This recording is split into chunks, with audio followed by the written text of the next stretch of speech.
42 Seorang Tamu di Tengah Malam. Dipublikasikan oleh blog Normi. Pada hari ke-8, mereka beristirahat di sebuah hutan.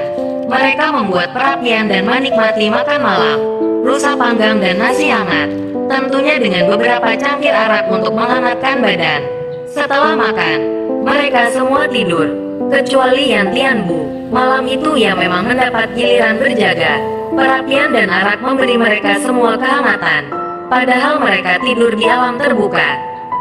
Memasuki tengah malam, Chiu San tiba-tiba terbangun. Cukat Tong juga ikut terbangun beberapa saat kemudian. "Kau dengar itu?" tanyanya kepada Chiu San. Yang ditanya hanya mengangguk-angguk. Yan Tianbu tetap berada di tempatnya. Ia heran, suara apa yang sedang didengarkan kedua orang itu? Tak berapa lama, muncul bayangan hitam. Seseorang telah muncul di situ. Ia berjalan dengan santai, wajahnya tertutup topeng. "Salam kepada Mo Kau Kaucu dan Raja Maling," kata orang itu sambil menjura. "Salam," jawab Chiu San. "Tuan siapakah?" "Jika kau ingin tahu, silakan ikut aku," jawab si orang bertopeng. "Kau tunggu di sini," kata Chiu San kepada Cukat Tong. Ia lalu beranjak. Bagus, Chiu San memang adalah Chiu San. Wajahnya tertutup topeng, tapi orang bisa melihat bahwa ia sedang tersenyum di balik topengnya. "Silahkan," Chiu San mempersilahkan si orang bertopeng duluan. Ia lalu mengikutinya. Si orang bertopeng bergerak dengan sangat cepat, melompat ke atas dahan pohon, turun lagi, menyelinap ke balik pohon, dan berlari dengan sangat cepat. Karena tidak mendengar suara kaki Chiu San di belakangnya, ia menoleh.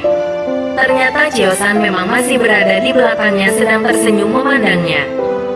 Tak berapa lama, setelah si orang bertopeng merasa mereka cukup jauh dari rombongan Chiu San, ia kemudian berhenti di sebuah tanah yang agak lapang. "Aku adalah orang kau cari-cari selama ini," kata si orang bertopeng. "Aku tidak pernah mencari-cari orang. Tuan mungkin salah alamat," jawab Chiu San sambil tersenyum. Jemarinya memainkan rambutnya, sedangkan tangan kirinya terlipat ke belakang. "Aku adalah orang yang merencanakan semua pembunuhan-pembunuhan itu.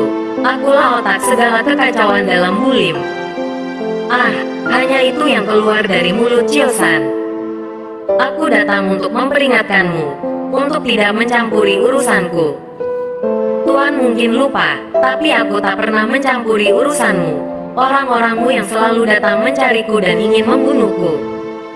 Si orang bertopeng di depan Chiu San seperti kehilangan kata-kata. "Aku tidak menyukaimu, aku ingin kau mati," katanya. "Sudahlah, rencana bodohmu ini aku sudah tahu. Rencana seperti ini hanya membuatku merasa akal pikiranku terhina." "Rencana apa?" Chiu San hanya geleng-geleng, wajahnya menampilkan rasa kecewa. "Kau sedang menggunakan akal, memancing harimau meninggalkan sarang, bukan? Kau berharap saat aku meninggalkan rombonganku, gerombolanmu bisa menyergap dan menyerang rombonganku, bukan? Kau sendiri bukanlah si otak besar itu. Kau cuma orang suruhan," kata Chiu San. Sinar mata si orang bertopeng berkilat kaget. "Kalau kau sudah tahu, kenapa kau tinggalkan mereka?" tanya si orang bertopeng. "Kau bukan hanya meremehkanku, kau pun meremehkan Raja Maling dan Amlin Hua," kata Chiu San. Lalu ia melanjutkan, "Hal ini sudah pasti kalian akan kalah, tapi tetap kau lakukan juga. Ini sudah pasti bukan perintah dari si otak besar. Ini pasti kau sendiri yang merencanakannya. Si otak besar tidak akan melakukan hal sebodoh itu." Lagi-lagi si orang bertopeng menampilkan kekagetannya. Telinga Chiu San telah mendengar suara pertarungan nun jauh di sana, di tempat rombongannya beristirahat. Ia lalu mengerutkan kening. "Kau memang sengaja ingin membunuh teman-temanmu sendiri?" "Chiu San memang Chiu San. Kabar tentang kecerdasanmu memang telah membuatku kagum. Kau benar, aku memang ingin membunuh teman-temanku sendiri dengan meminjam tangan kalian." Chiu San hanya memandanginya saja. Si orang bertopeng melanjutkan, "Tuan kami, orang yang kau sebut si otak besar, telah berhasil mengumpulkan banyak pendekar Kangou untuk tunduk di bawah kekuasaannya. Kami sendiri tidak saling mengenal antar satu sama lain, karena kami selalu menggunakan topeng. Tapi dari jurus-jurus silatnya, akhirnya kami bisa mengenal, walaupun hanya bisa meraba-raba, karena masing-masing menyembunyikan ilmu silatnya yang sebenarnya. Lanjutnya, si otak besar pun memberikan kami kitab-kitab silat sakti. Ia memiliki kitab-kitab silat perguruan-perguruan besar seperti Gobi Pai, Kunlun Pai, dan Hoa San Pai. Bahkan kitab-kitab silat sakti milik Wutong Pai dan Xiaolim Pai pun ia miliki.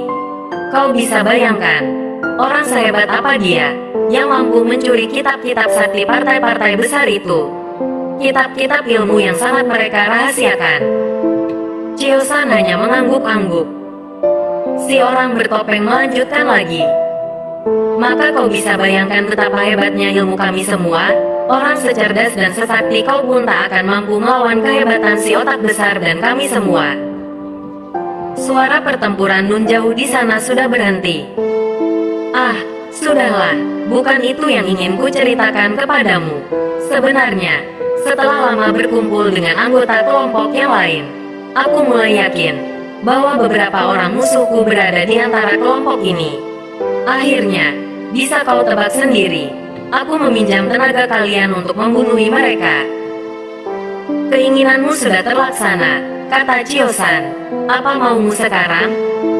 Karena kau sudah membantuku menyingkarkan musuh-musuhku, aku ingin memberitahumu rahasia penting. Silahkan, kata Cio San. Aku tahu siapa si otak besar itu sebenarnya, kata si orang bertopeng. Kenapa ingin kau beritahukan kepadaku? Tanya Cio San. Aku benci menjadi budaknya selamanya. Kau tadi bilang aku tak akan mampu melawannya. Kenapa sekarang kau berubah pikiran? Tanya Cio San lagi. Kalau kau tahu siapa dia sebenarnya, tentunya kau mampu menyusun langkah agar mampu mengalahkannya. Cio San tersenyum, lalu bertanya, siapa dia? Dia adalah perempuan paling cantik dan paling kaya di dunia, jawab si orang bertopeng. Maksudmu Hu Jin? Tanya Cio San. Siapa bilang dia paling cantik dan paling kaya? Si orang bertopeng balik bertanya. Oh, jadi ada lagi? Siapa namanya? Kau akan tahu saat kau bertemu dengannya, jawab si orang bertopeng. Cio San mengangguk-angguk. Terima kasih, katanya. Jika kau berhasil membunuhnya, aku akan datang membawa persembahan kepadamu, kata si orang bertopeng. Sehabis berkata begitu, ia sudah melompat hilang dari situ. Tinggallah Cio San sendirian di sana. Ia lalu berjalan dengan santai kembali ke rombongannya. Benar saja, ada beberapa mayat bergelimpangan di sana. Cukat Tong yang pertama menyambutnya. Kau berhasil mengalahkannya? Cio San menggeleng. Tentu saja itu bukan dia. Mereka menggiringmu pergi agar dapat meringkus kami. Tapi dia salah perhitungan. Ang Siokia, Nona Ang, menghabisi mereka semua. Dalam beberapa hari ini, ilmu silatnya meningkat pesat. Sungguh hebat. Cukat Tong memujinya secara terang-terangan. Ang Lin Hua hanya bisa berkata, tidak berani, tidak berani, sambil menjura. Semua berkat Kau Cu yang mulia. Baiklah, mari kita bereskan mayat-mayat ini dan kuburkan secara layak, kata Cio San. Mereka semua bekerja dan menguburkan belasan mayat itu saat itu juga. Setelah selesai, mereka kembali beristirahat. Kali ini giliran Cukat Tong yang berjaga-jaga. Lama ia diam saja. Akhirnya karena tidak kuat menahan rasa penasaran, akhirnya ia mengajak Cio San bicara. Padahal Cio San terlihat sudah tertidur. Kau tidak ingin menjelaskan kepadaku apa yang tadi terjadi? Dengan agak malas-malasan Cio San menjawab. Mengapa kau anggap remeh akalmu sendiri? Kau adalah Raja Maling. Raja Maling jika berada di sebelahmu, hanya seekor kura-kura. Kalau ada kau di sini, urusan berpikir, kuserahkan kepadamu seluruhnya, ujarnya sambil tertawa. Cio San akhirnya bangkit. Dasar pemalas, tawanya. Ia lalu melanjutkan. Kau pasti sudah tahu jika mereka tadi menjalankan akal, memancing harimau keluar sarang. Ya, jawab Cukat Tong pendek. Si orang bertopeng tadi mengaku sebagai otak besar, tapi setelah aku berhasil membongkar kebohongannya, akhirnya dia mengakui rencana sebenarnya. Apa katanya? Dia bilang, ia ingin meminjam tangan kita untuk membunuh kawan-kawan gerombolannya sendiri. Alasannya apa? Tanya Cukat Tong. Katanya, beberapa anggota gerombolannya ternyata adalah musuh-musuhnya. Jadi ia ingin meminjam tangan kita. Jelas Chiosan. Lalu kenapa ia harus memancingmu pergi? Bukankah jika ada kau, urusan pinjam-meminjam tangan itu akan lebih cepat selesai? Tanya Cukat Tong lagi. Jika ia tidak memancingku pergi, tentunya teman-temannya tak akan berani menyerang. Mereka kan sudah benar-benar tahu apa yang bisa kulakukan. Jadi ia menyamar sebagai si otak besar dan memancingmu keluar agar teman-temannya berani menyerang kami. Bagus juga akalnya. Lalu setelah teman-temannya mati, sebagai ucapan terima kasih, ia memberitahukan sebuah rahasia kepadaku. Rahasia apa? Rahasia jati diri si otak besar yang sebenarnya. Hah, siapa dia? Kata si orang bertopeng. Dia adalah wanita tercantik dan terkaya di seluruh dunia. Wajah Cukat Tong langsung berubah. Dia? Kau kenal? Cukat Tong hanya mengangguk dan tak bisa berkata apa-apa. Wajahnya menunduk. Segera Chiosan berkata, tentu saja aku tidak percaya kebohongannya. Kenapa kau tidak percaya? Karena aku sudah tahu siapa si otak besar sebenarnya. Kau tahu, siapa?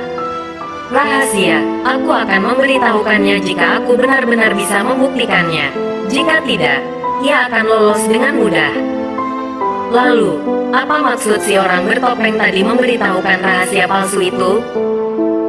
Untuk menjerumuskanku ke dalam jalan yang salah, fitnah, agar aku terpengaruh dan tidak mencurigainya. Jelas Chiosan. Untuk hal itu, ia mengorbankan belasan anak buahnya. Gila sekali, kata Cukat Tong. Bisa saja, dia memang sudah tidak membutuhkan belasan anak buahnya itu, kata Chiosan. Dan ia menganggapmu dungu untuk begitu saja percaya tipu dayanya. Hahaha, tawa Cukat Tong. Ia melanjutkan lagi. Kadangkala, orang yang paling tolol adalah orang yang menganggap orang lain lebih tolol daripada dirinya.